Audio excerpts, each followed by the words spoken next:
Five men drove into the mountains one night. Their car was later found abandoned. There was no damage, no sign of a crash, no reason to leave it. The road was clear. But instead of turning back, they walked into the freezing wilderness. Only one body was found inside the cabin. He had food, he had heat, and he slowly starved to death. In February of 1978, five friends attended a college basketball game in Chico, California. Their names were Gary Matthias, Jack Madruga, B. Sterling, Ted Weha, Jack Hute. They were known in their community. Four of them had mild intellectual disabilities. They lived with family, they followed routines. They were part of a local basketball team called the Gateway Gators, a team for adults with special needs. They were excited that night. The next morning, they were supposed to play in a basketball tournament, the biggest game of the season. They laid out their uniforms before leaving. They had plans, they had structure, and none of them had a reason to disappear. The game ended around 10 p.m. They were expected home by 11. They never arrived.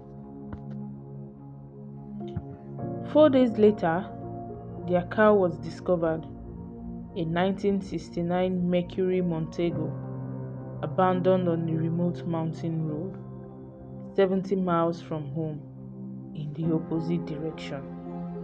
The location was Plumas National Forest, near Rogers Cow Camp, at 4,400 feet elevation. The tank still had gas, the keys were missing, the windows were rolled down in freezing weather. There was no mechanical failure, no snow blocking the road at the time. It wasn't stuck, it wasn't wrecked, it has simply been driven there, parked and abandoned. Inside the car, searchers found maps, snacks, Madruga's new watch, his wallet with cash still inside, Weha's leather shoe left behind, in below freezing temperatures. Search teams were confused. Why would five grown men leave a perfectly working car and walk into the Sierra Nevada wilderness at night in freezing temperature? The nearest town was 19 miles behind them, but they didn't go back. Instead, evidence suggested they walked deeper into the mountains, uphill, into higher elevation. Tracks were difficult to confirm because of the incoming snow. Temperatures dropped to 20 degrees below zero. Wind chill made survival nearly impossible without shelter. They had no survival gear, no heavy winter supplies. Most were wearing only light jackets. No reason to head that direction. One witness later came forward, a man driving through the area that night. He claimed he saw the Mercury parked near the tunnel and a group of men standing outside in the dark. He said they looked lost, but he kept driving, and yet they kept walking. Months later, in June, after the spring thaw, a search team found something, a Forest Service trailer cabin, 19 miles from where the car was found. At 5,400 feet elevation, the door was unlocked. Inside, they discovered Ted Weha's body. He was lying in a bed, wrapped tightly in 8 sheets. He had lost nearly 100 pounds. His feet were badly frostbitten. His beard had grown long. He had survived for 8 to 13 weeks. Inside the cabin were military rations, steel rations, enough food to last months.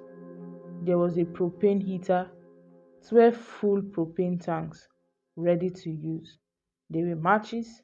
The food had barely been touched, only a fraction consumed. The heater had not been turned on. The propane tank sat full, unused. Weha had died of hypothermia and starvation, with everything he needed to survive right there, and outside the cabin, the snow had swallowed the rest of the story. The remains of Jack Madruga and Beat Sterling were found miles away, in opposite directions from the cabin. Cause of death: exposure to the elements.